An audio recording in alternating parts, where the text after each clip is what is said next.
Bonjour à tout le monde. Aujourd'hui, un format un petit peu nouveau. Je vais faire une conversation avec notre ami Cyril, qui m'a contacté il y a un moment pour parler de réincarnation. Et entre-temps, si vous avez suivi ma chaîne, vous avez vu que j'ai un petit peu changé d'opinion sur mes questions spirituelles. Et donc, on a décidé, enfin, Cyril m'a recontacté pour faire une autre conversation sur la réincarnation. Cette fois-ci, un peu plus un échange, on va dire un débat, puisque on ne partage plus les mêmes opinions, ce qui va rendre la chose un peu plus intéressante, je pense, pour tout le monde. C'est l'occasion d'avoir une entrevue et deux positions avec respect, et chacun ensuite pourra évaluer la position et puis faire ses propres recherches sur ce sujet de la réincarnation. Je vais laisser la parole à Cyril pour se présenter et puis ensuite on va démarrer sur un petit débat questions-réponses sur ce thème de la réincarnation. On fait Bah, comme écoute, ça? mon parcours, je te l'ai déjà raconté. Ça fait environ 27 ans que je pratique le Bhakti Yoga ou le Vaishnavisme, la tradition monothéiste de, entre gros guillemets, l'hindouisme. Parce que le mot hindouisme, je ne sais pas si tu sais, mais c'est un terme qui a été inventé en fait par autrui, et non, c'est pas un mot qui se trouve dans les textes originaux ou indigènes de l'Inde, quoi. Donc j'utilise ce mot avec beaucoup de very carefully. Mais, euh, mais donc oui, je suis ancré dans cette tradition qui a comme précepte ou comme prémisse fondamentale l'idée on est plus que notre corps, on n'est pas notre corps, on n'est pas notre mental, on est des êtres spirituels qui, bon, pour une raison ou pour une autre, et là c'est la question de la chute de l'âme ou la question même du mal en général, comment est-ce qu'on se trouve ici séparé de Dieu, déconnecté. Mais tout ça pour dire que voilà, je crois en la réincarnation, que je suis ici en train de me réincarner depuis des milliers et des milliers de vies et que voilà, faut en terminer une fois pour toutes et se libérer de ce cycle des naissances et des morts et retourner à Dieu, retourner à Dieu. Donc ça, c'est une croyance dans laquelle je baigne depuis tu vois, un quart de siècle, avec une pratique quotidienne de chant, de nom de Dieu, de Vishnu, de Krishna en particulier, le mantra Hare Krishna, que je fais de manière quotidienne depuis tout ce temps, quoi. Et toi, tu as eu une sorte de transformation, parce que je crois que quand on s'est rencontrés, tu étais très branché théosophie, si je ne me trompe pas. Mais donc, oui, moi, ça m'intéresse. J'ai pas voulu poser cette question quand on n'était pas live, donc c'est vraiment du live pour les gens qui regardent et j'aimerais bien savoir.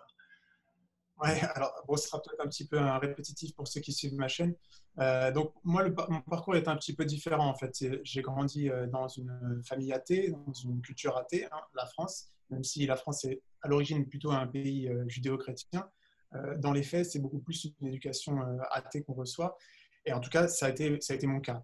Mais au bout d'un certain moment, je me suis rendu compte que eh bien, ça n'avait pas de sens, si tu veux, de dire que tout arrive par hasard.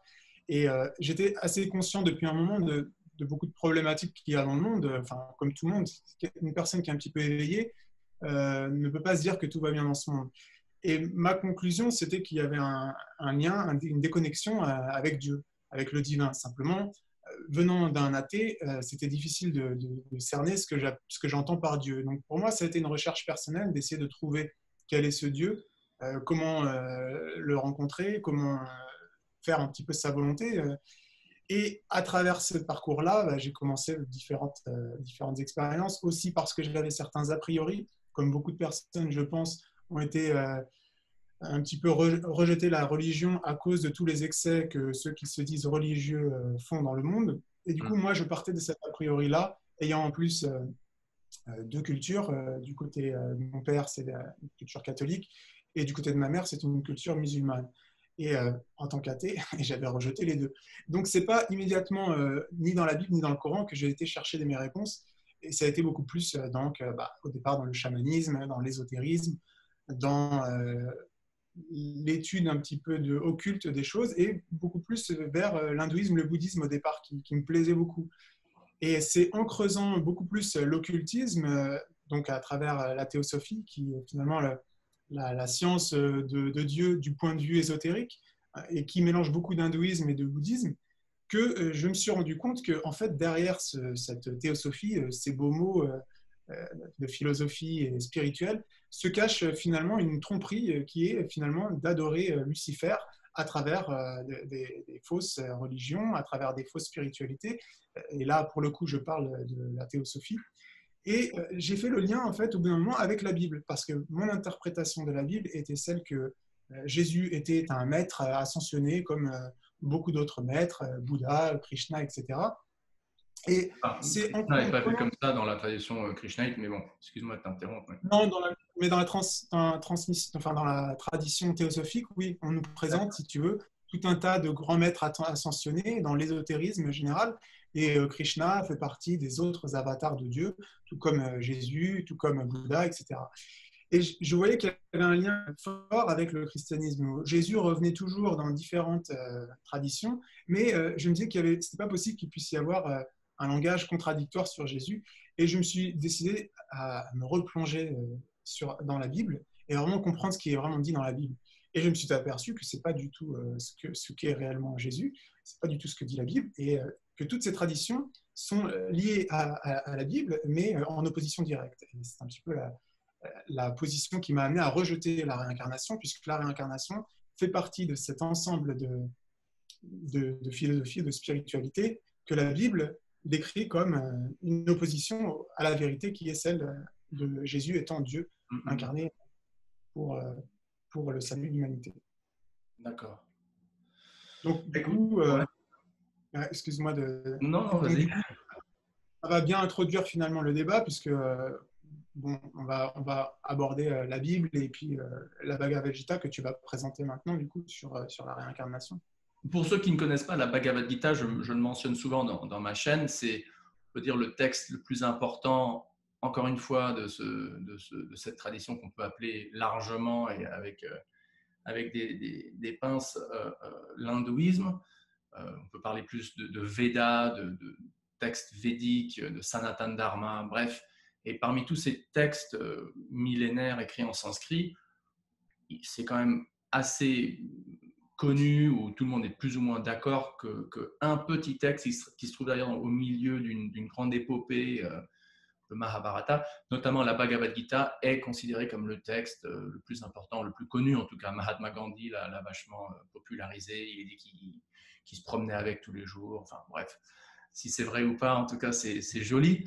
Et donc dans ce texte, dans la Bhagavad Gita, qui est donc énoncé supposément par Dieu lui-même, à plusieurs reprises, Dieu mentionne la réincarnation. Par exemple, dans le deuxième chapitre, verset 13, il y a ce verset très connu, Dehi nosmin yata dehe kaumaram yovanam jara tata dehantara praptir diras tatra namukhyati, qui Dieu donne l'analogie de tout comme on grandit dans un corps où de la naissance à la jeunesse, à la vieillesse et à la mort, et bien de la même manière, selon lui, selon ce texte, l'âme euh, se réincarne dans un autre corps au moment de la mort, après avoir quitté son corps. Quoi. Il y a une autre référence aussi qui compare le corps à une chemise, et il est dit que tout comme on enlève une chemise et on en remet une autre, de la même manière, l'âme revêt un corps et on enlève un autre. Tu as entendu parler de, comment il s'appelle, cet auteur de Lewis Carroll, c'est ça, Lewis Carroll. Non, Lewis, comment il s'appelle, celui qui a écrit Alice au Pays des Merveilles. Alice au Pays des Merveilles. C'est un chrétien, un théologien chrétien. Comment? C.S. Lewis. C.S. Lewis. Ouais, voilà, C.S. Lewis. Alors, c'est intéressant parce si tu tapes C.S. Lewis sur Google, tu verrais il est attribué comme avoir dit cette phrase connue, je n'ai pas une âme, je suis une âme, j'ai un corps. Et quand je faisais mon master's à Oxford, en théologie d'ailleurs, mon prof qui était en charge de m'enseigner le christianisme en particulier, un mec très sympa, le révérend Andrew Lindsay, qui est prêtre anglican de Oxford et tout, et qui est une des autorités principales au niveau mondial sur le végétarisme chrétien. C'est un autre sujet, on pourrait peut-être l'aborder, mais il a écrit 20 livres dessus, se basant principalement sur l'Ancien Testament pour essayer de justifier un régime végétarien de la part des chrétiens. Bref, il m'a dit c'est pas possible que C.S. Lewis ait dit ça parce qu'il était chrétien. Et donc, je ne sais pas pourquoi, mais on dirait que les médias ont attribué cette phrase à C.S. Lewis qui, selon ce prof, c'est pas possible qu'il l'ait dit. Mais en tout cas, moi, je le crois, cette idée que c'est pas qu'on a une âme, nous sommes une âme, nous avons un corps. Voilà. Et c'est ce que la Bhagavad Gita C'est ce que la Bhagavad Gita et les autres textes védiques disent clairement, quoi. Ouais, ah bah, alors écoute, je vais rebondir sur ce que tu dis. D'abord, je pense pas qu'il y ait une contradiction avec ce qu'a dit C.S. Lewis, qui, pour le coup, est un grand apologétique chrétien. Donc, Ouais, c'est-à-dire qu'il explique un petit peu le christianisme. Et il y a un très beau livre qui explique justement la philosophie chrétienne. Ça s'appelle Mere Christianity, donc la et, simple ouais, christianité. j'ai lu des passages. Ouais, c'est un livre que je recommande fortement à ceux qui voudraient en savoir plus. Et le concept que nous sommes une âme qui est un corps n'est pas du tout, de mon point de vue en tout cas, en opposition avec ce que dit le christianisme. D'ailleurs, Jésus lui-même a pris comme corps le corps qu'elle lui a donné Marie, mais Jésus, c'est l'essence de Dieu qui a habité ce corps. Hmm. Donc, de la même manière que nous, en tant qu'êtres humains, nous avons un corps physique, mais nous avons aussi une âme et un esprit. L'esprit nous est donné de Dieu. La seule différence qu'il y a, enfin la seule, il y en a peut-être d'autres, mais une des différences capitales, qui est en tout cas celle qui est l'objet de notre débat, c'est la réincarnation. C'est ce qu'il se passe après la mort. Et pour le coup, la Bible dit, dans le livre des Hébreux, donc on ne va pas jouer aux citations des livres, mais la Bible dit, Non, tu il est peux, on donné devrait. Tu vois, comme tu as dit au début, on n'a qu'à citer nos sources parce que toi, tu es croyant, moi, je suis croyant. Et un truc qu'on a en commun, c'est qu'on a foi que nos textes sacrés respectifs, notamment la Bible, notamment les Védas ou la Bhagavad Gita, ont une autorité ontologique absolue, quoi, ou en tout alors, cas non relative. Donc, citer la alors Bible, par exemple, c'est tout à fait OK. ouais, c'est-à-dire que je cite la Bible pour expliquer mon point de vue, mais tu vas un petit peu en avance sur la question de l'autorité, si tu veux. Il y a deux choses. Pour expliquer la réincarnation du point de vue de la Bhagavad Gita, c'est légitime de citer la Bhagavad Gita. Si je dis que je suis pas pour la réincarnation parce que je me réfère à la Bible, c'est important que je cite la Bible. Maintenant, la question qui est importante, c'est d'affirmer l'autorité qu'on donne. Est-ce que l'autorité qu'on donne à la Bible est la même qu'on peut donner à la Bhagavad Gita? Et là, j'aimerais t'entendre sur ce point-là parce que finalement, c'est pour nous très important de le comprendre parce que s'il y a réincarnation ou il n'y a pas réincarnation, on a besoin de savoir pourquoi est-ce que ce serait le cas ou pas. Et Excuse-moi, tu là, dis en que... fait, je t'interromps, mais excusez-moi pour. Je suis dans un bureau à Tulum, au Mexique, et je suis dans un coworking space, et il y a l'air conditionné qui foire un peu, donc il y a des gouttes d'eau. Heureusement, il fait 27 degrés, donc ça va, mais si jamais vous voyez cette tâche s'agrandir, c'est parce que je suis au Mexique, quoi. Enfin, excuse-moi, vas-y, continue. C'est marrant parce que tu vois, toi, t'as l'épaule gauche qui est en train de se mouiller et moi, je sais pas si les gens ont vu, mais j'essaye de me cacher d'un rayon de soleil. Ouais, ouais, Donc, tu vois, ouais. c'est marrant. On a les Mais éléments de donc la voilà, nature qui nous. ce que je disais, si tu veux, c'est que pour moi, le point le plus important, avant de citer des versets ou pas, c'est de savoir si les versets qu'on cite, ils viennent d'une autorité. Parce que les musulmans aussi peuvent nous citer des versets du Coran. Ouais, Or, bien le sûr. Coran est l'inverse de la Bible sur notamment la question de Jésus. Et donc, la force de la Bible, c'est ses prophéties. C'est que c'est un livre qui a été écrit pendant plus de 1500 ans par 40 auteurs différents, qui est séparé en deux parties, l'Ancien Testament et le Nouveau Testament, dans lequel on a des prophéties sur le peuple d'Israël, mais aussi sur la venue du Messie, Jésus lui-même. Des prophéties qui ont été énoncées 700 ans avant l'arrivée de Jésus, et c'est l'arrivée même de Jésus qui a manifesté ces prophéties. Donc, si tu veux, l'autorité qu'on donne à la Bible, principalement, au-delà de la beauté ou de l'acceptation de la théorie qu'on peut donner ou pas à cette écriture sacrée, c'est le poids des prophéties, si tu veux, parce que n'importe qui, enfin n'importe qui non, mais disons que on peut du jour au lendemain se décréter prophète et dire qu'on est en communication avec Avec Dieu, l'ange etc. Gabriel, avec Dieu, avec qui que ce soit, mais pour qu'on croie à cette personne, il faut qu'on amène certaines preuves. Et la question que chacun doit se poser, c'est quelle preuve on apporte en fait. Donc peut-être que Au là, niveau tu des pourras... prophéties. Bah, moi, je ne suis pas un expert dans l'islam, mais Non, si non, la Bhagavad Gita, je veux dire, pourquoi est-ce je qu'on sais, mais juste se pour référer parler à de ça? manière un peu universelle Ouais. et générale, si je ne me trompe pas, tu as un des arguments de beaucoup d'apologétiques, d'apologétique, ça se dit, d'apologistes, d'apologistes musulmans, c'est précisément le même argument, que oui, il y a plein de prophéties qui ont été énoncées et confirmées, donc on trouve dans le Coran. Et le même argument.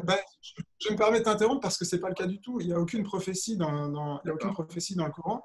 Mais par contre, ce que disent les musulmans, encore une fois, on n'est pas sur l'islam, hein, il faudrait qu'on parle de la Bhagavad Gita après, mais ce que disent les musulmans, c'est que dans la Bible, le prophète Mahomet était annoncé, ce qui n'est pas du tout le cas. Et comme la Bible n'annonce pas Mahomet, les musulmans ont dit que la Bible a été corrompue. Ah, Mais là, on d'accord. rentre dans un autre débat.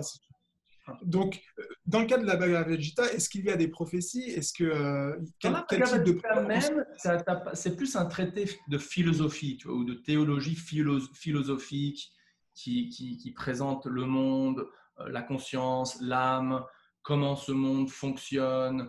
Euh, ça reste assez théorique. Après, tu as d'autres textes comme par exemple les Puranas, en particulier la Bhagavad Purana, qui est probablement la plus connue, ou le Bhagavatam. Là, par exemple, ce qui est un truc qui m'a vachement intéressé dès le début, c'est que tu as un chapitre dans le premier livre de la Bhagavad Purana, je crois que c'est le chapitre 3, qui liste en effet différents avatars. Donc le mot avatar veut dire une descente divine de Dieu lui-même, quoi, dans sa forme originelle. Le mot avatar aussi a d'autres connotations, mais c'est un peu la définition bateau, quoi. Et c'est intéressant parce que ce texte, la Bhagavad Purana, a été historiquement écrit largement avant la venue de Bouddha. Avant la venue de Bouddha. Et dans ce texte, qui donc historiquement, là, il n'y a pas de doute, a été écrit avant la naissance de Bouddha, il est mentionné dans ce chapitre-là, par exemple, qu'un des avatars de Vishnu est Bouddha et qu'il apparaîtra précisément dans la province de Gaya et qu'il fera ceci, cela. Sa mère sera nommée Anjana. Et moi, je trouve ça extraordinaire que Bouddha est donc mentionné dans la Bhagavad Purana, un texte embrassé donc par les gens qui suivent le Sanatana Dharma. Et c'est d'ailleurs pour ça que pour les hindous, Bouddha, la personnalité de Bouddha, hein, pas la philosophie, surtout la philosophie très hardcore, style zen, qui a été développée plus tard, qui prend une position athée, nihiliste, beaucoup plus accentuée que les enseignements, on peut dire, du Bouddha originel. Les hindous, en général, acceptent la personnalité, la personne de Bouddha et l'approprient comme un avatar de Vishnu ou de Krishna, quoi. Et les bouddhistes, bien sûr, eux disent ah non, non, non, nous on n'a rien à voir avec les Védas, on est complètement différents. Et donc, bien sûr, parce que sinon, s'ils nient pas qu'ils n'ont pas de connexion avec les Védas, comment est-ce qu'à ce moment-là, est-ce qu'ils peuvent se créer leur propre identité différente et indépendante de ce qui les précède, quoi. Mais là, c'est une prophétie, par exemple, que je trouve assez intéressante, quoi. Tu me demandes d'exemples de prophéties. Moi, je trouve l'exemple de la prophétie de Bouddha, trouvée dans la Bhagavad Purana, assez fascinante.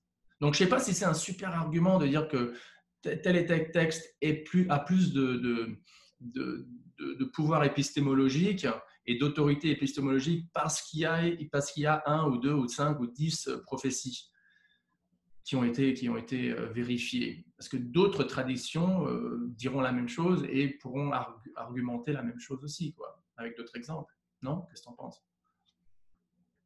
Après, moi, je pense que pour le coup, c'est très important parce que après, il y a la question qu'il faut se poser, c'est est-ce que la vérité, c'est quelque chose de relatif? Est-ce qu'il peut y avoir plusieurs vérités ou est-ce qu'il y a une seule vérité? S'il y a plusieurs vérités, à ce moment-là, c'est pas très important qu'il y ait des prophéties. L'autorité qu'on accorde à un texte, peu importe, à partir du moment où ça nous satisfait de manière spirituelle, on trouve que c'est beau, etc. Bon.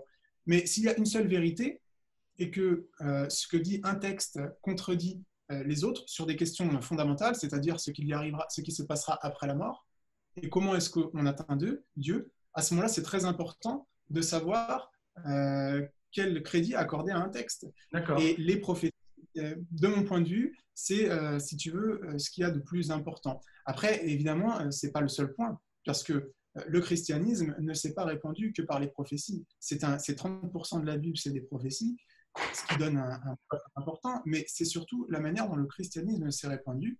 Et il s'est répandu parce que Jésus est mort sur la croix, il est ressuscité le troisième jour, et il est apparu en chair et en os devant plus de 500 personnes, devant différents apôtres, devant différentes femmes. Et il y a eu, à partir de ce moment-là, une explosion du christianisme au sein même du judaïsme, hein, qui est quand même une religion à l'époque qui était très sévère, qui l'est encore aujourd'hui, mais à l'époque encore plus, où lorsqu'on rejetait le judaïsme pour aller suivre Jésus, qui avait été considéré comme un brigand, puisqu'il avait été crucifié, Ouais. eh bien, c'était quelque chose de très fort. Et il y a des gens, enfin énormément de gens, qui sont allés devant les plus grandes tortures, qui sont allés face à la mort, parce qu'ils Les avaient, fameux martyrs, les fameux martyrs. voilà, les fameux martyrs. Et ça, de notre point de vue aujourd'hui, où 2000 ans s'est passé, pour nous, c'est important de se dire qu'est-ce qui a fait que ces gens-là se sont mis dans ces Tu circonstances-là. ne crois pas qu'il y avait une question d'expérience, non seulement de prophétie, parce qu'en plus c'était au tout début, mais d'expérience. Jésus, Dieu, Jésus s'est manifesté à eux de telle manière, Dieu s'est manifesté. Ils ont eu un sentiment d'union et pas nécessairement d'union style théosophie où on devient tous un, on devient Dieu, etc. Parce que la théosophie, si tu te rappelles bien, pioche beaucoup dans la tradition non duelle ou non dualiste euh, qu'on trouve un peu chez les soufis, un peu chez Eckhart, comment il s'appelle, Meister Eckhart et certains mystiques chrétiens, et certainement dans le monde de l'Inde, cette idée qu'on devient tous un avec Dieu. Donc, quand je dis unir avec Dieu, ça ne veut pas nécessairement dire perdre son identité, mais certainement, il y a dû y avoir une expérience, hein, une dimension expérientielle. Excuse-moi, je fais plein d'anglicismes tellement puissante que ces disciples, ces apôtres, ils ont dit, bah, même si on va se faire bouffer vivant par les tigres et par les lions, on ne va pas abandonner notre loyauté et notre dévotion à Jésus parce que ce qu'on a ressenti est tellement puissant. Oui, dans un sens, c'est un peu ça. C'est-à-dire que, si tu veux, Jésus, il est arrivé pas comme un maître avec des disciples à la manière orientale, sans aucune attaque directe vers quelques religions, mais c'est-à-dire que Jésus, il s'est présenté comme Dieu, comme Jéhovah incarné. Il s'est présenté comme Dieu et il a dit, je vais vous le prouver, lorsque je serai crucifié, je vais renaître. Et c'est justement, précisément parce que Jésus avait annoncé qu'il était Dieu, parce qu'il avait annoncé qu'il allait souffrir beaucoup pour nos péchés, ce qui avait été annoncé par différentes prophéties de l'Ancien Testament, notamment Esaïe, que lorsqu'il a été crucifié, lorsqu'il a été posé dans la tombe, sa tombe était vide et il est ressuscité. Donc, pour le coup, l'expérience, elle est claire. Et c'est effectivement non seulement une expérience, mais en plus la preuve qu'il était et qu'il est Dieu. Donc, de ce point de vue-là, il a validé ce qu'il prétendait être. Donc, lorsque Jésus dit qu'il était Dieu, et je te donne la parole pour répondre sur ce point, lorsque Jésus dit qu'il est Dieu, dans la Trinité chrétienne, donc il y a le Père, le Fils et le Saint-Esprit. Quand la Bhagavad Gita nous dit qu'il faut s'unir avec Dieu, si je comprends bien, c'est pas une notion panthéiste Non, c'est pas une où notion, Dieu viendrait c'est Dieu vraiment lui-même. un monothéisme pur et dur. Tu as Krishna lui-même à la fin de la Bhagavad Gita, dans le 18e chapitre, verset 66, par exemple, un verset très souvent cité où il dit carrément, voilà, je suis Dieu la personne suprême, je suis la source de tous les mondes spirituels, de tous les mondes matériels, je suis le créateur originel, je suis le père, et même la mère, c'est intéressant, il dit, je suis le père de toutes les entités vivantes.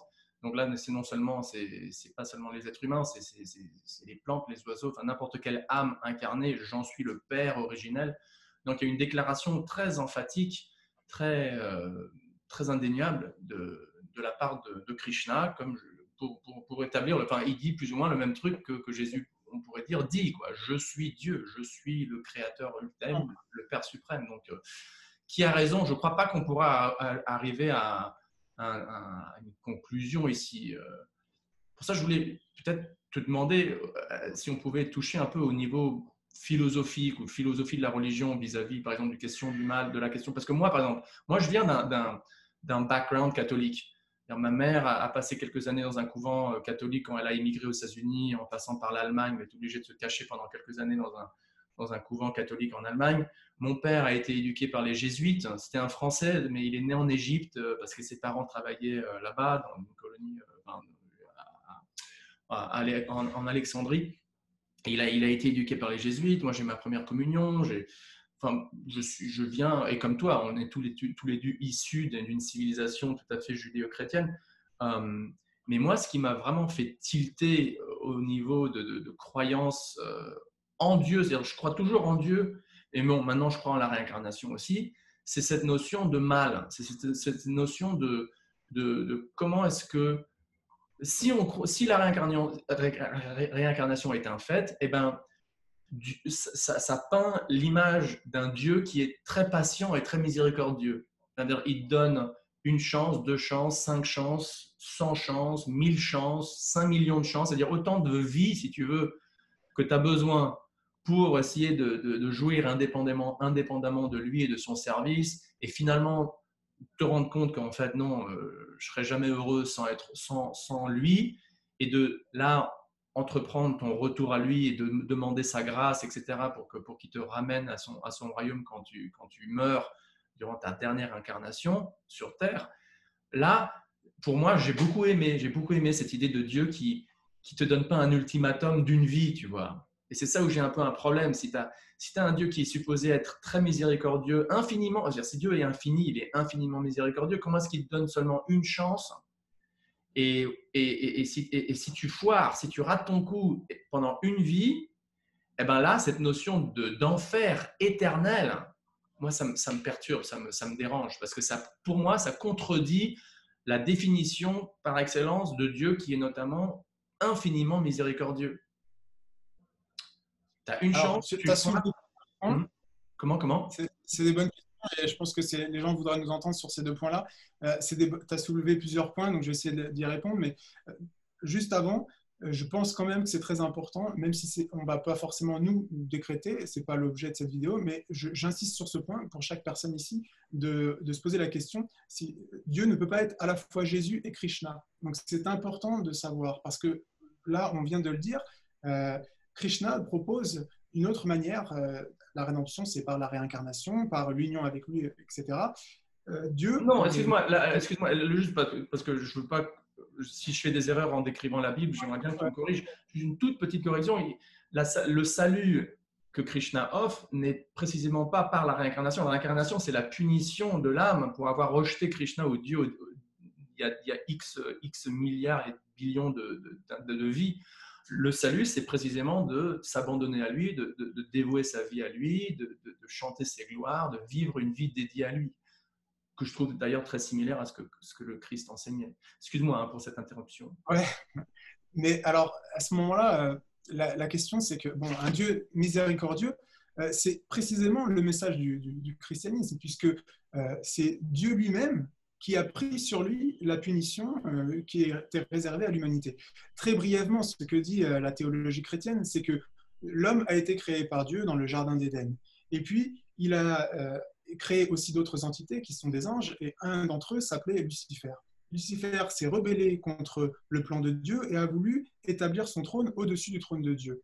Il a été chassé par Dieu à cause de cette rébellion, et dans sa rébellion, il a entraîné avec lui un tiers des anges, qui a donné ce qu'on appelle les démons, les anges déchus, et le diable, à travers le serpent dans le jardin d'Éden, a tenté Adam et Ève pour manger du fruit de l'arbre de la connaissance du bien et du mal. De cette manière-là, Adam a désobéi à Dieu, et c'est par la désobéissance qu'Adam a fait à Dieu que Dieu. l'homme, l'humanité, a été perdu, ou en tout cas puni, a chuté. Et à cause de cette désobéissance, l'humanité a comme destin, l'homme a comme destin la mort et la séparation avec Dieu, de Dieu, parce que Dieu est un Dieu illimité, un Dieu infini, juste et bon, et de désobéir face à un Dieu infini, ça entraîne des conséquences infinies, qui sont donc la séparation éternelle. Pour résoudre cette problématique, Dieu, qui a deux aspects, qui est l'amour, la miséricorde absolue, mais aussi la justice, pour que sa justice soit complète, soit obéie, si tu veux, il a pris sur lui la punition que devaient prendre les hommes, et il s'est incarné dans la personne de Jésus. Il a pris un corps humain, et en étant en même temps Dieu, en même temps humain, il n'a jamais péché, et il a pris sur lui la punition. Et il a démontré qu'il était Dieu en résurrectant, en renaissant, si tu veux, en prouvant qu'il est Dieu, et il a dit à tous ceux qui le suivront, qu'ils n'auront pas le châtiment éternel et qu'ils auront la vie éternelle, le paradis. Et Jésus a dit, je suis le chemin, la vie et la vérité. Nul ne vient au Père que par moi. Donc, la grande miséricorde, c'est que l'homme n'a pas besoin de se réincarner pendant des milliers, des millions de fois dans ce monde qui est un monde de misère, et est un monde d'injustice, est un monde de mal. Il n'a qu'à simplement accepter un cadeau gratuit qui est de croire en Jésus, de croire qu'il est mort pour nos péchés. Et par cette simple acceptation, il n'y a rien de plus simple que d'accepter un cadeau, on obtiendra le paradis éternel. Donc quand on dit je ne comprends pas un Dieu qui soit aussi difficile, il n'y a rien de plus facile que de dire j'y crois.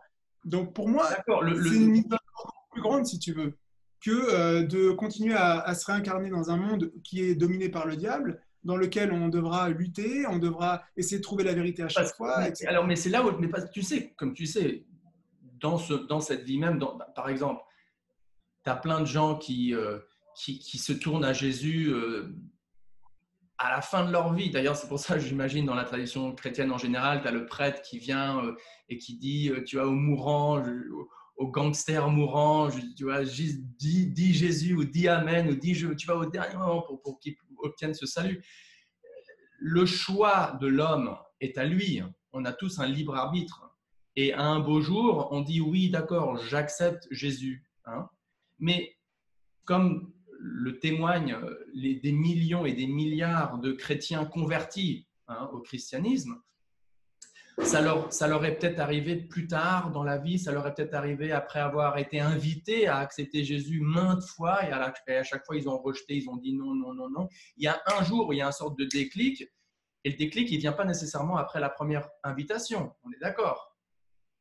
Alors, ça dépend des gens. Ouais, ça dépend des gens. Ça dépend des gens. Il y a des gens qui tout de suite, il y a des gens qui viennent à Jésus beaucoup plus tard. Alors ma question, c'est que tu as quand même une limite de temps, c'est-à-dire d'une vie, parce que tu vois, tu peux remettre jusqu'au dernier moment, mais si à un moment de la mort, tu choisis toujours de ne pas accepter Jésus, ben là, tu as un enfer. Et généralement parlant, pour la majorité des chrétiens, ils croient en cette... Parce qu'il y a certains chrétiens orthodoxes avec qui j'ai eu des discussions où c'est pas vraiment ça, mais généralement, on ne se trompe pas en disant qu'il y a quand même une croyance assez majoritaire en cette notion d'enfer éternel.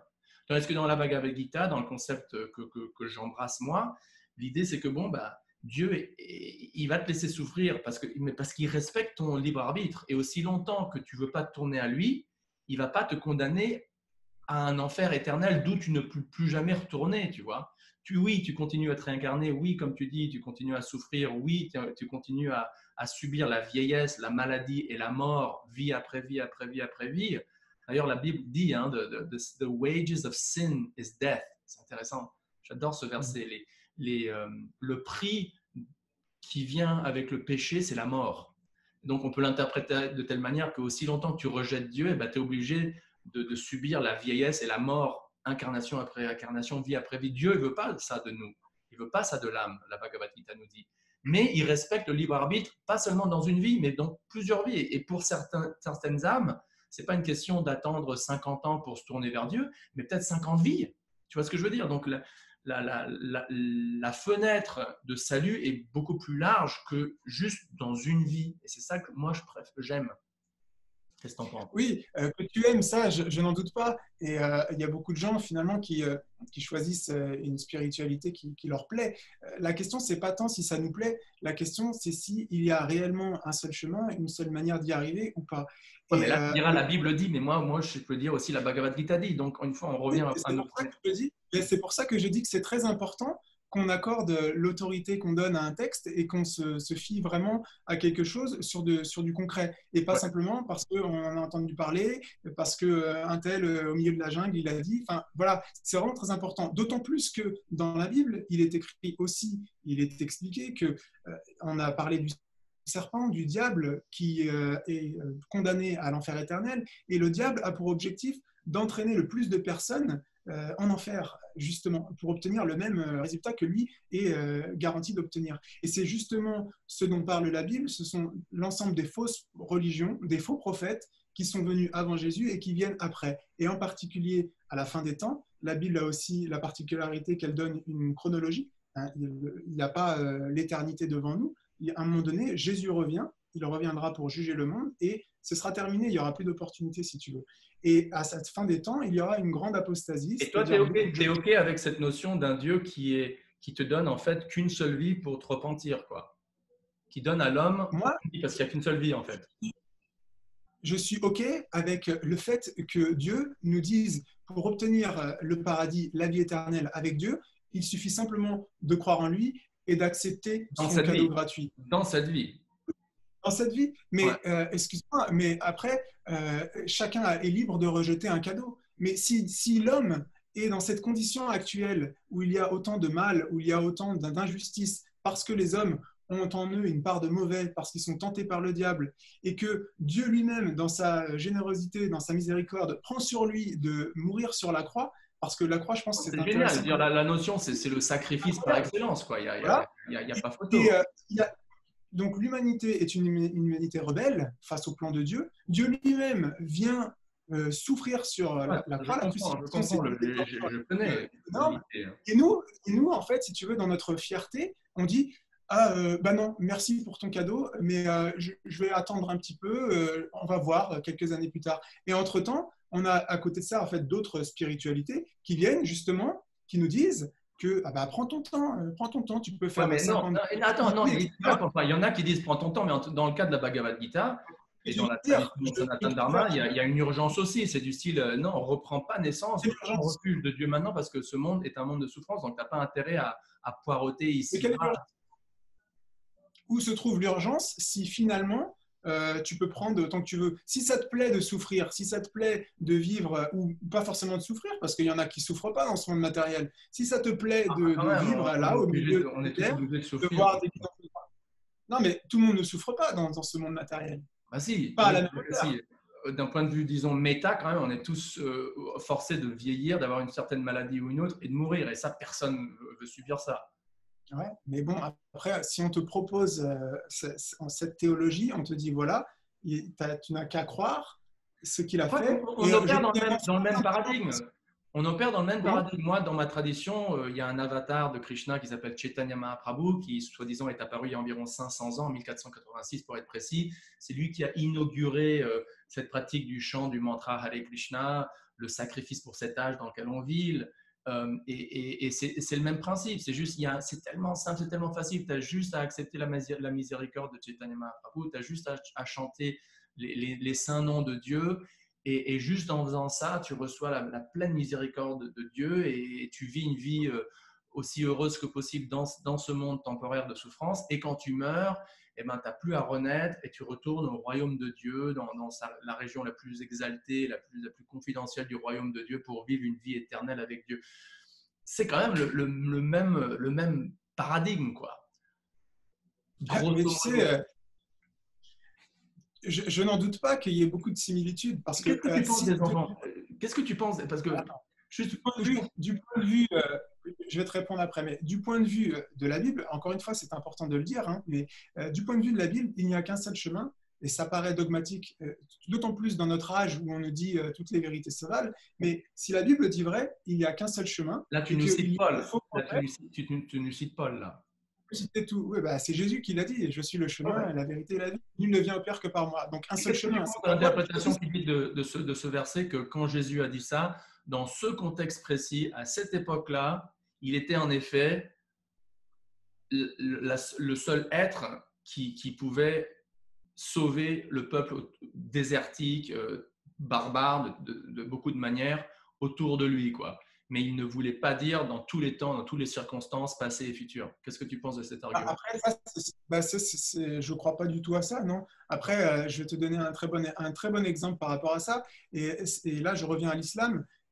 Donc, c'est important de savoir que dans l'islam, les gens qui sont donc musulmans, le fait de renoncer à l'islam amène la peine capitale, c'est-à-dire qu'on est tué. Hein, comme on a vu avec Salman Rushdie, etc. Quoi. Enfin, c'est un des cas. Et non seulement donc on meurt physiquement, mais en plus, si on croit au dogme de l'islam, eh bien, on ira en enfer parce qu'on a douté d'Allah. Et pourtant, malgré ça, il y a... C'est tellement difficile de convaincre un musulman de devenir chrétien, de devenir Krishna. exactement, c'est très difficile. Et pourtant, il y en a des musulmans qui se tournent vers Dieu parce qu'ils cherchent vraiment à trouver la vérité, qu'ils cherchent Dieu, qu'ils examinent Ils ce que prennent dit ce la risque. Bible, ce que dit le Coran. Et dans certains cas, des gens ont des expériences extraordinaires où Dieu leur parle directement, Jésus leur apparaît dans des rêves, ou même leur apparaît physiquement. Mais dans d'autres cas, je pense par exemple à Nabil Kershri, qui a écrit un livre qui s'appelle Seeking Allah, Finding Jesus. Donc, j'ai cherché Allah, j'ai trouvé Jésus, qui est beaucoup plus sur une argumentaire, hein, en fait, un débat qu'il a eu avec un ami chrétien pendant 4 ans, qui l'a amené finalement à accepter le christianisme. Et donc, ce livre-là, je le recommande fortement à tout le monde, en fait, hein. Pas simplement pour les musulmans ou les chrétiens, mais parce que vraiment, il y a un aspect psychologique qui est très important et qui est expliqué dans ce livre, c'est qu'une fois qu'on s'est enfermé dans une croyance ou dans un dogme ou dans une façon de voir le monde, c'est très difficile de reconnaître une vérité supérieure. Et l'auteur de ce livre l'explique très bien, en particulier dans l'islam, puisque rejeter l'islam, donc comme je viens de le dire, ça nous amène en enfer, on peut mourir, et en plus, on est rejeté par toute notre famille. Et donc, il y a toute cette partie de lui qui veut absolument pas se convertir à Jésus, même s'il sait que c'est la vérité. Et à la fin, bah, il a une expérience extraordinaire avec Jésus, etc. Conversion. Et toi, Donc, d'ailleurs, tu en as fait une ou deux de vidéos là récemment sur ça. voilà, j'en ai fait parce que justement, pour moi, c'est des choses qui donnent un peu plus de critères par rapport à ça. Et aussi, Donc, étant comme tu donné l'as que dit, ta maman vient d'une tradition musulmane, c'est proche de ton cœur ce parcours. oui, je vois la difficulté qu'ont les musulmans, en fait, de remettre en question ce à quoi ils croient. Et qu'est-ce qu'elle dit ta maman si c'est pas privé sur ta Par rapport à quoi? conversion, sur ton choix récent et ta fougue, et je dis ça de manière complémentaire, enfin, c'est un compliment, ta fougue, ta dévotion Écoute, à je Jésus. vais te dire, ouais, malheureusement, ma mère est encore dans ses croyances athées, quoi. Elle ne croit ni à Allah, ni à Jésus. Ah d'accord, Donc, d'accord, elle est d'accord. Je me ouais, suis. non, Ouais, non, je l'ai dit, mes deux parents étaient athées, donc d'accord, ok, ouais, excuse-moi. j'ai reçu ce message-là. Donc pour elle, c'est la même chose si tu veux, que tu crois à Allah, que tu crois à Ouais, Krishna ou ouais, que tu tu crois à crois. Jésus, que Ouais, tu c'est crois à des délires. Donc voilà. Mais pour des terminer sur délires. le point que tu as soulevé, ce n'est pas une interprétation de dire que il n'y a qu'un seul chemin, c'est à travers Jésus, parce que ces expériences-là nous le prouvent, et on Ouais, d'accord, retrouve mais une encore une autre fois, moi preuve j'ai un problème dans avec les ça. expériences de mort imminente. J'ai un Je problème termine avec sur ça ça, dans et un puis sens. Ouais, excuse-moi, mais parce que je crois que j'ai compris ton point. voilà, je vais juste donner un argument de plus par rapport à ça, c'est les gens qui font des expériences de mort imminente. Ah Euh, d'accord, là on passe donc il y en au a. niveau du paranormal. Là c'est intéressant. Les expériences de mort imminente, ce sont des gens qui, par exemple, ont un arrêt cardiaque ou une allergie, quelque chose de grave, et le corps physique, si tu veux, s'arrête. Les médecins déclarent la personne morte, et puis elles reviennent, ces personnes-là, et elles racontent ce qu'elles ont vécu. Et la plupart de ces gens-là voient Jésus, voient Dieu, et voient leurs proches défunts. Dans la plupart des cas, c'est des gens qui voient le paradis, mais il y a aussi des gens qui voient un enfer, si tu veux.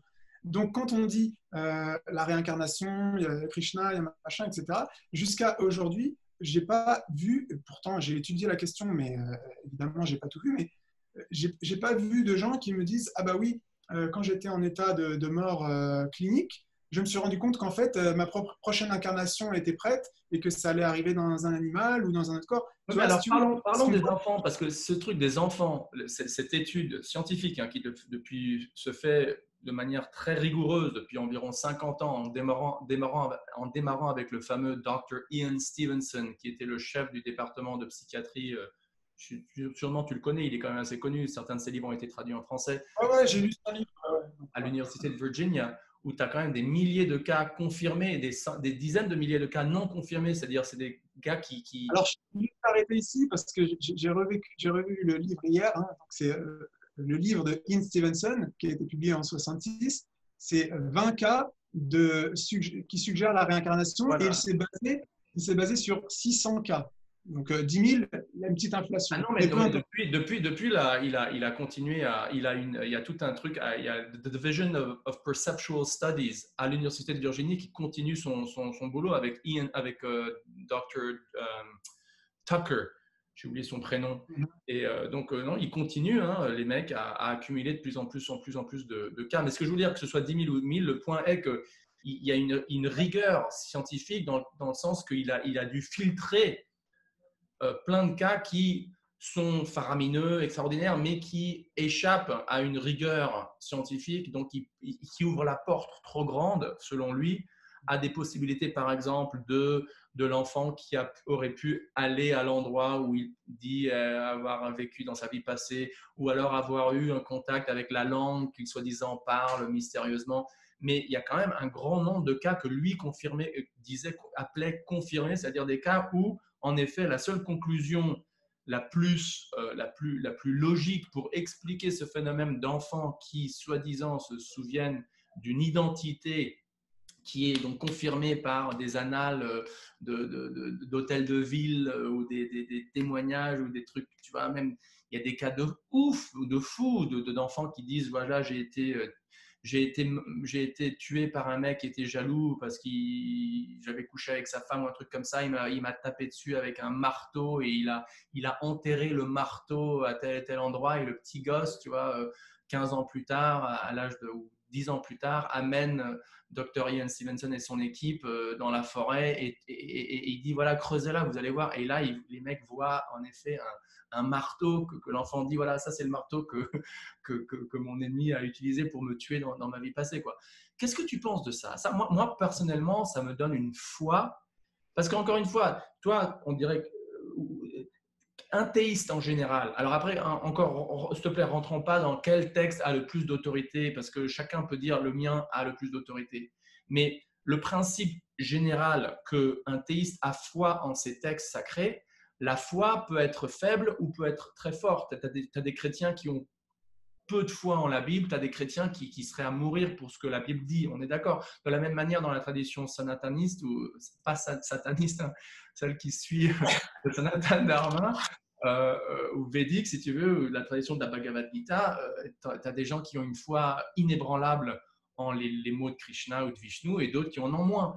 Moi, personnellement, je vais pas prétendre avoir plus de foi que je n'ai pas, tu vois. Ça fait quand même 27 ans que je lis la Bhagavad Gita quotidiennement, j'y crois, j'ai fait des choix dans ma vie. D'ailleurs, non seulement j'y crois, mais tu vois, je suis un prêtre, je suis un pasteur, je fais qu'enseigner ça, ma chaîne YouTube, c'est que sur ça, tu vois, j'ai quand même vachement investi. Mais pour être complètement honnête, et pas, tu vois, je veux pas être faussement humble non plus, mais bon, j'ai une certaine foi, mais bon, j'ai des doutes quelquefois, comme un chrétien aurait des doutes. Mais quand je vois ces trucs d'enfants qui se souviennent de leur vie passée, j'ai peut-être pas plus de foi que Krishna c'est Dieu, mais en tout cas, j'ai foi que la réincarnation, c'est un fait scientifique qui se déroule dans l'univers. Qu'est-ce que tu en penses? C'est une bonne question. Et je m'attendais à ce que tu mentionnes Ian Stevenson, puisque c'est incontournable. Alors d'abord, sur l'aspect scientifique de la chose, il faut savoir que donc son livre, donc des 20 cas qui suggèrent la Il en réincarnation, a se écrit base plein, sur à hein, peu près… il en a Oui, écrit il y en a plein. eu d'autres après, mais disons sur la méthodologie, si tu veux. Donc 600 cas, et en fait, ce sont des témoignages qui sont basés sur ce que disent les amis, ce que disent les parents, etc. Et parmi ces témoignages-là, les 600, il en a choisi 20 et il a fait ce livre-là. Et donc, c'est simplement sur des témoignages de personnes. Mais le point qui est important, donc d'abord, le fait que dans ces 600 cas qui sont présentés dans son livre, la moitié viennent de l'Inde, de Thaïlande et de je ne sais plus quel autre pays Et de d'Asie de pays l'Est. où généralement les gens croient en Eux, la ils croient à réincarnation. la réincarnation. Et l'autre moitié, donc il y a le Brésil, donc, qui est aussi très influencé par le spiritisme, et l'Europe, sans préciser les autres pays. Alors, déjà, ça, c'est un petit peu, ça peut un petit peu mettre la puce à l'oreille, mais en tout cas, le point que je veux donner par rapport à ça, parce que personnellement, moi aussi, ça m'a interpellé, l'histoire des enfants, et c'est pour ça aussi que je croyais à la réincarnation à l'époque, pour d'autres raisons, mais ça, c'était un des points qui vraiment était difficile à ne pas rejeter, si tu veux. Je peux l'expliquer de deux points, hein. C'est mon point de vue. Après, évidemment, chacun peut penser ce qu'il veut. Tu regardes le soleil, si tu veux. Le soleil se lève à l'est, il se couche à l'ouest. Tu observes par tes sens et tu vois que le soleil, il arrive d'un endroit et il sort d'un autre. Donc, c'est vraiment logique que le soleil, en fait, il fait le tour de la Terre. C'est logique, ça se voit, c'est nos sens. Tu ne peux pas dire le contraire. Donc, le soleil fait le tour de la Terre. Donc, pour l'instant, tant que j'ai ma théorie qui dit que le soleil tourne autour de la Terre, mes sens me prouvent que le soleil tourne autour de la Terre. Maintenant, si je viens et que je suis en mesure de te donner une explication un peu plus, disons, différente, qui vient contrer cette explication de la chose, peut-être que tu vas voir les choses différemment. Je te dis, en fait, ce n'est pas le Soleil qui tourne autour de la Terre, mais c'est la Terre qui tourne autour du Soleil. Et on a l'impression que le Soleil tourne. Et bien, dans le cas de ces témoignages, encore une fois, je suis obligé de me référer à la Bible parce qu'il faut comprendre donc qu'il y a, j'ai mentionné les anges déchus, les démons, et dans cette sphère dans laquelle on se retrouve, les anges déchus, les démons, ont pour objectif de tromper les hommes. Et il y a ce qu'on appelle la possession démoniaque. L'exorcisme fait partie du travail des prêtres.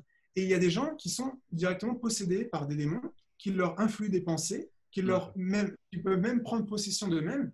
Ça fait partie de la culture satanique, hein, la dissociation psychique des enfants. Je ne sais pas si tu as entendu parler. Je te Ouais, suggère de je t'intéresser. crois tout à fait en l'existence de fantômes, entre guillemets. C'est des âmes qui n'ont pas de corps physique pendant X années, donc on les appelle Voilà, des mais fantômes, j'y tu crois. vas comprendre où je veux en venir, si tu veux comprendre pourquoi Ouais, je est-ce crois que... que je vois. Tu as des fantômes ou tu as des êtres non incarnés qui leur donnent ces informations, quoi.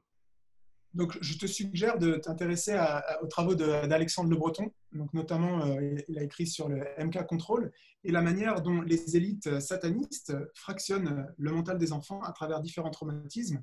Et ces enfants-là peuvent avoir à l'intérieur d'eux-mêmes plusieurs personnalités qui sont, dans certains cas, des personnalités qui viennent justement d'entités invisibles.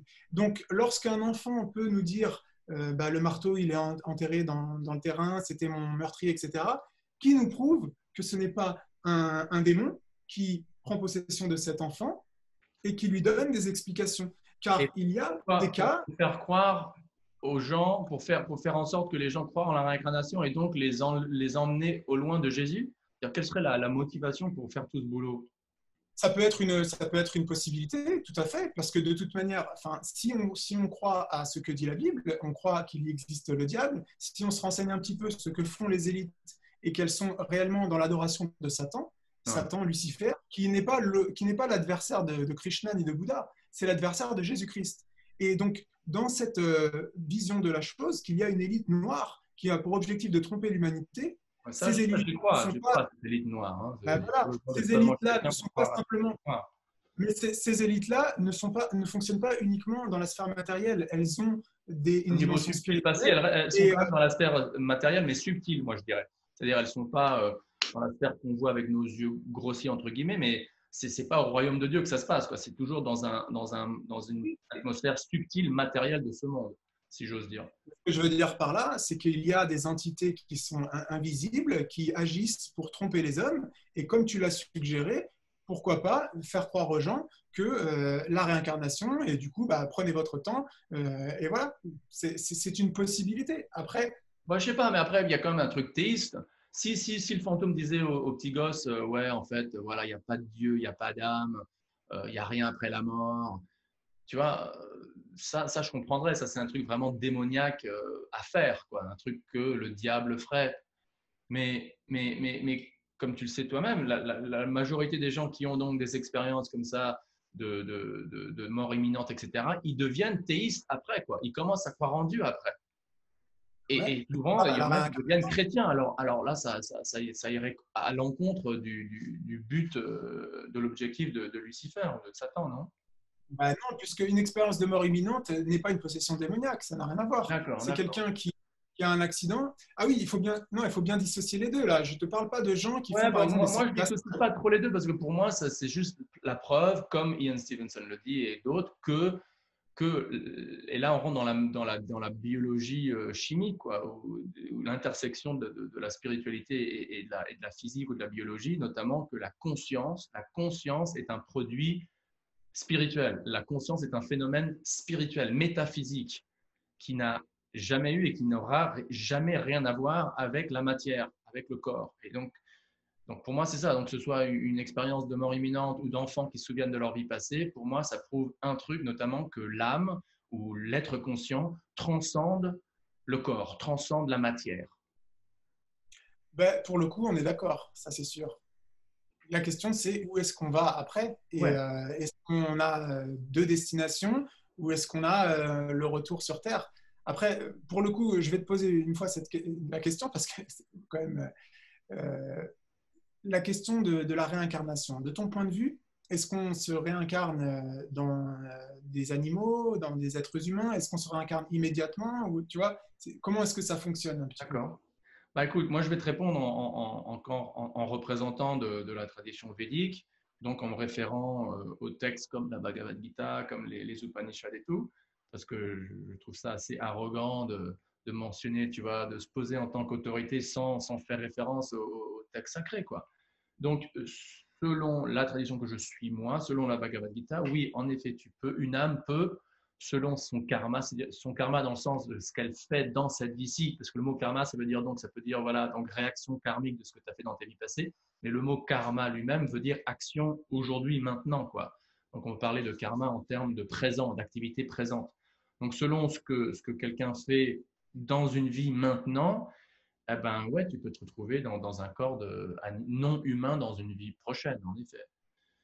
En effet. Et Donc, de quelle manière est-ce que le karma, va évoluer lorsque tu seras dans le corps d'un animal? alors, bonne question. Une fois que tu as été dans un corps d'animal, il n'y a pas vraiment de karma. C'est-à-dire, le karma, c'est un truc que l'âme dans un corps humain génère. Mais une fois, Mhm. précisément parce qu'on a un libre arbitre et le corps nous donne une possibilité cognitive de pouvoir décider entre Dieu et Satan ou Dieu et l'illusion, si tu veux. Une fois qu'une âme est dans un corps non humain, euh, elle est vraiment conditionnée à agir. Il n'y a pas vraiment de méta, tu vois, il n'y a pas vraiment de. Si tu ne vois pas souvent un chien, par exemple, faire une pause et dire tiens, est-ce que je suis vraiment un chien? Est-ce que tu vois, quand un chien, il fait ce qu'un chien fait, quoi. Il mange, il dort, il cherche à s'accoupler et c'est tout, quoi. Donc, généralement parlant, une âme dans un corps animal est coincée. Mais il y a, par l'arrangement de Dieu via la nature matérielle, une évolution graduelle où l'âme graduellement retourne après X incarnations de nouveau à un corps humain. Où là, de nouveau, Et, elle a le choix de choisir entre Dieu et choisir entre une vie animaliste ou matérialiste qui la refait renaître en tant qu'être humain ou rebolote dans des incarnations inférieures encore une fois en tant qu'animal. mais si la réincarnation a pour but, enfin, elle est régie par le karma, et que lorsqu'on se réincarne dans un animal, et que l'animal n'est pas conscient, comme tu l'as dit, il fait ce qu'il doit faire, hein, qu'un chien fait un chien, c'est peut-être pas le bon exemple parce que les chiens sont plus proches des humains, mais disons que tu te réincarnes dans le corps d'un zèbre, et ben, tu vas agir comme un zèbre, tu vas pas créer de mauvais ou de bon karma. Donc Ouais. à la fin de ton expérience de zèbre, tu reprends à ton niveau humain, si tu veux. Donc quel intérêt de passer dans l'expérience de l'animal si en plus tu n'es même pas conscient que tu es dans le corps d'un animal, du point de vue karma et évolution. Bah, comme je t'ai dit, il y a une évolution où éventuellement, dû à cette souffrance, dû à cette vie animale de survie, etc., tu retournes à la forme humaine et là, Dieu te redonne d'autres chances pour t'élever spirituellement. Mais enfin, je sais pas si bon, le zèbre c'est peut-être pas le bon exemple, mais il y a des J'aime animaux, ils ont beaucoup l'air les de passer zèbres. du bon temps, tu vois. Par exemple, une vache, tu as déjà regardé les vaches dans les champs en France? Elles ont l'air de passer du bon temps. Elles sont là, elles regardent les trains passer, elles mangent du foin, Mais toi qui et crois si en elles Dieu, donnent. attends, toi qui crois en Dieu, tu es d'accord, tu crois en tout cas, et je vois avec beaucoup de ferveur, et encore une fois, c'est un compliment, parce que tu n'es pas fanatique, tu réfléchis, tu es un penseur en même temps, ce que j'adore.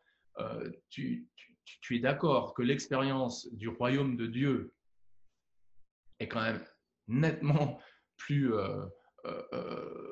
kiffant, pour utiliser un mot un peu vulgaire, que l'expérience d'une vache dans un pâturage en Normandie. Mais la question n'est pas là. La question, c'est Elle est comment là. est-ce que tu prends conscience? Non, parce que tu viens de dire que quand je suis dans le corps d'un animal, je souffre et du coup, j'ai envie de redevenir dans un corps humain. Mais tu as dit précédemment Tu n'as pas envie de qu'un retourner animal, dans un corps humain. Tu y retournes par, comment comme est-ce j'ai que dit tu au tout pourrais début, avoir l'envie de quoi que ce soit, puisque quand tu es une vache, tu es une vache et tu n'es pas conscient du fait que tu as rétrograde dans une en incarnation effet, inférieure. et donc tu souffres, mais quand même, mais rappelle-toi quand même que l'âme, profondément, Tu souffres pas. La si vache, elle souffre elle pas est d'être une complètement vache. dans l'illusion de s'identifier avec son corps matériel. Elle la vache est dans complètement. l'illusion de s'identifier à un corps de vache. Oui, C'est rappelle-toi, c'est ça pas qui. une vache, c'est une âme qui se trouve dans un corps de vache. Ouais. Et ouais. Ouais.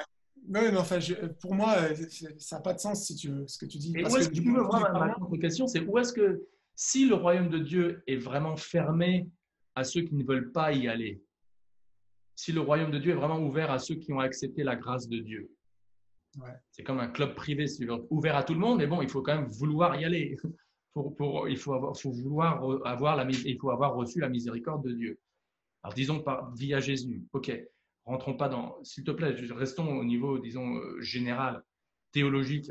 Si en effet, c'est donc un club privé, entre guillemets, où l'accès est donné à ceux qui sont qualifiés pour y accéder et qui veulent y être, ben, tu les mets où ces âmes? Et si la réincarnation existe, ok, si la réincarnation, juste théoriquement, est un fait, eh ben, les âmes, elles vont, ceux qui veulent pas retourner au royaume de Dieu, mais qui ne vont pas aller dans un enfer éternel, parce que par définition, ça n'existe pas un Dieu qui punit quelqu'un ad infinitum à souffrir sans aucune chance de retourner à lui. Bah, la réincarnation, c'est un super système. C'est style, bon, bah voilà bah, la punition, c'est que tu continues à te réincarner, quoi. Sinon, qu'est-ce qu'il y a? Tu les mets où? Tu les mets dans un sorte de dossier cosmique subtil où ils n'existent plus pendant X temps. Je dirais, moi, je trouve ça vraiment vachement ingénieux comme système que Dieu ait créé, ce système de réincarnation, précisément pour, pour, pour donner un espace, entre guillemets, à ces âmes rebelles pour qu'elles continuent à exister. Il ne va pas les anéantir, ces âmes, elles existent éternellement, mais en même temps, pas leur permettre de retourner au royaume de Dieu parce qu'elles ne veulent pas y être de toute façon, et en même temps continuer à vivre leur illusion de vouloir vivre indépendamment de lui. C'est pas kiffant, ça, comme concept théologique. Non, après, enfin, si tu veux, il y a plusieurs choses à dire. D'abord, quand on parle de réincarnation, par définition, si la réincarnation est vraie, tu dis que c'est Dieu qui a créé la réincarnation, mais non, c'est Krishna ou plutôt le système hindouiste et d'autres qui parlent de réincarnation. Si la réincarnation est un fait, par définition, l'œuvre de Jésus-Christ n'a pas la valeur qu'elle est et qu'elle est présentée. C'est-à-dire que Dieu est mort pour nos péchés et nous donne une chance. Mais si c'est la réincarnation, à quoi ça sert qu'ils viennent se crucifier, si tu veux? Donc c'est pour ça que tu ne peux pas avoir deux vérités qui se Et ouais. contredisent. Il se peut que la Bible soit fausse entièrement et qu'on soit dans l'erreur et qu'on soit dans une possibilité d'un club privé, même si la Bible dit que Dieu veut que tous les hommes se repentent, que tous les hommes arrivent au paradis et qu'il n'y a rien de plus simple que de se repentir. C'est pas aussi simple. Il suffit pas de dire Jésus, je crois en toi et continuer à pécher. Il Alors, faut qu'il y ait un repentir sincère. Laisse-moi oui, terminer. Il faut qu'il y ait un repentir sincère. Et le grand paradoxe qu'il y a dans cette bonne nouvelle, c'est que pour se repentir, il faut avoir une certaine partie de bon en soi-même. Un homme mauvais ne se repentira pas sincèrement. Donc, les hommes mauvais sont condamnés par leur propre normal. leur mal, quoi, si tu veux. Et c'est pas du tout un club privé. Maintenant, le problème, c'est que de la même manière que dans le plan physique, il y a des lois qui sont immuables. Donc la gravité, c'est la gravité. Une pomme, lorsqu'elle tombe du pommier, elle tombera. Il n'y a qu'une seule façon d'y arriver. Eh bien, pourquoi est-ce qu'il n'y aurait pas une seule règle dans le plan spirituel? Et s'il y a une seule règle que Dieu a On peut y définie, croire, mais encore une fois, j'essaie d'avoir un peu d'humilité et de pas d'essayer ah, d'imposer la doctrine de la Bhagavad Gita sur toi. Tu vois, moi, parce moi, que moi, je j'impose pourrais pas. tout aussi dire, voilà, la Bible, laisse tomber, il y a Krishna qui dit abandonne-toi à moi, et Je puis c'est n'impose, tout. Mais je veux je éviter n'impose cette rhétorique. Je n'impose rien du tout. Je dis simplement que si il existe une loi spirituelle de la même manière qu'il y a une loi physique et qu'il n'y a qu'une seule manière dont les pommes peuvent tomber de haut en bas, s'il n'y a qu'une seule manière pour rentrer dans le royaume de Dieu et que Dieu lui-même a pris la peine de nous écrire un livre pendant 1500 ans avec 40 auteurs qu'il a pris sur lui la crucifixion et qui dit aux hommes repentissez-vous, tournez-vous vers Dieu, arrêtez avec votre orgueil, cherchez la vérité sincèrement et acceptez le don, vous aurez la vie éternelle à l'infini. C'est pas un club privé, c'est pour tout le monde. Et il n'y a rien de plus facile que de dire je me repens, je crois en toi, Jésus. Plutôt que de dire ah bah maintenant je vais aller par moi-même, je vais me Mais non, mais c'est la réincarner. même chose avec Krishna. C'est la même chose avec Krishna. Il y a ce verset connu dans le Ramayana, si tu sais, un autre épopée qui parle de l'avatar Ramachandra. Et il y a cette fameuse phrase énoncée par je ne sais pas qui dit à partir d'aujourd'hui, mon Seigneur, je suis à toi. C'est le même principe. C'est le même principe. À partir d'aujourd'hui, je me rends à toi, j'accepte ton cadeau, je me donne à toi. Même principe. Donc, c'est C'est pour le ça même ma principe. question, c'est où est-ce qu'on peut. Parce que là, en plus, je crois qu'on devrait bientôt terminer pour nos interlocuteurs. Ouais, je pense que Et en plus, moi, je dois check out de mon studio là, dans un quart d'heure. Mais on a compris. où est qu'on peut trouver un point en commun? Et moi, ma proposition, ce serait qu'un truc qu'on a en commun, c'est le sentiment de dévotion envers un être suprême et l'idée ou la croyance que cet être suprême nous aime. Cette émotion d'amour qui d'ailleurs en sanskrit s'appelle la bhakti, c'est le mot principal et ça s'étudie de plus en plus maintenant aux universités, dans tous les clubs de yoga, on parle de bhakti. Bhakti, la dévotion et pas la dévotion à n'importe qui, la dévotion exclusive à Dieu et vice-versa. Tu ne crois pas qu'on partage ça au moins un peu tous les deux? Ah, ça, c'est clair. Ah, ok, Maintenant, cool. évidemment, Victoire. clairement. Bien sûr, bien sûr. Maintenant, moi, pour conclure, si tu veux, je vais conclure avec le pari de Pascal, c'est-à-dire que il y a deux possibilités. Soit la réincarnation est quelque chose de vrai, Krishna a raison, ou que tous les chemins mènent à Rome, ou plutôt tous les chemins mènent à Dieu, qu'il y a différentes manières d'y Non, arriver. enfin, moi je dis Et à pas ce ça, moment, hein. non, non, mais je fais ma Ok, conclusion. Après, tu ok, pourras je faire crois que ta tu conclusion. comparais mon système au tien. Non, non, je ne compare pas ton système. Je dis simplement ceci, c'est que soit la réincarnation est vraie et que le christianisme, l'islam, l'hindouisme, peu importe le chemin, à partir du moment où on a la dévotion en nous, on arrivera au même résultat. Soit ça, c'est la vérité, soit il y a un seul chemin, c'est à travers Jésus, se repentir et l'accepter dans son cœur. Si on s'est trompé lorsque on a cru au christianisme, eh ben, c'est pas grave, puisqu'on a déjà la dévotion, on est déjà proche de Krishna, et dans la prochaine vie, on va se réincarner dans, peut-être cette fois-ci, dans un moine bouddhiste ou un moine hindou ou un prêtre catholique, peu importe. Mais par contre, si on a cru à la Ou un homme de réincarnation, un peu chauffeur de importe si tu taxi veux. très dévoué à Quand je Dieu. donne cet exemple-là, c'est parce que je dis que si on a Ouais. la dévotion et qu'on s'est trompé de chemin, et que la réincarnation c'est vrai, et ben dans la prochaine vie, et ben on va encore être dans la dévotion et puis on va finir par comprendre. Par contre, si la réincarnation qui est proposée par la Bhagavad Gita ou l'hindouisme s'avère être une tromperie et qu'au final il n'y avait qu'une seule possibilité, là c'est un peu tard. Donc ce que je dis simplement Ça, c'est pour la tout le monde, galère. je ne fais pas l'argument de la peur, je dis, et c'est pour ça que j'ai insisté dès le départ, sur la question de l'autorité. Quand on donne notre confiance à un texte, à une tradition, à une culture, eh bien, il faut exiger des preuves et il faut chercher par soi-même. Et on peut se tromper. Et je pense que Dieu juge les cœurs plus que les actes. Et celui qui cherche trouvera. Mais il faut chercher la vérité et pas chercher un système qui nous satisferait. Parce qu'on ne veut pas que Dieu fasse ci ou fasse ça. Ce n'est pas à nous d'émettre ces règles-là, mais c'est à nous de trouver ce que Dieu veut. Ouais, mais après, Voilà, ça c'est doit être comme un dans peu la chose. le bon sens et le rationnel quand même est quelque chose qui vient de Dieu. Je dirais la logique. Euh, un système théologique rationnel, c'est beau et c'est divin, je crois. Oui, et pour moi, de se réincarner dans une vache, c'est pas rationnel. Mais après, je, je suis désolé, Ouais. mais je veux Bon, dire, écoute, tu vois, le je crois qu'on a eu une super c'est discussion et j'invite mes peu d'abonnés à vous abonner euh, à vous abonner à la chaîne de Karim parce que comme vous voyez, c'est quelqu'un, un penseur théologique qui a beaucoup de dévotion à Dieu et qui en plus peut-être pour vous emmener au vrai bon chemin. Et de mon côté, je vous remercie et je remercie aussi aux gens qui ont regardé sur la chaîne de Karim de m'avoir laissé partager mes pensées avec lui. eh ben, je dirais la même chose. Hein. Je vous invite vraiment à aller voir un petit peu les vidéos de Cyril. C'est quelqu'un de très engagé qui croit vraiment à, à ce qu'il recherche. Moi, je ne prétends pas avoir la vérité et les gens savent que je me suis trompé plusieurs fois, que je le dis. Peut-être que demain, je reviendrai vers la Bhagavad Gita, qui sait. Mais en tout cas, Moi vers la vie. mon message principal, c'est de dire aux gens de chercher. Et celui qui cherche trouve. Voilà. À partir du moment où on a un bon cœur, on ira où il faut. Bien Merci dit. à On tous. a fait. Merci à toi, Merci à vous Cyril. tous. Merci à toi. Et à la prochaine.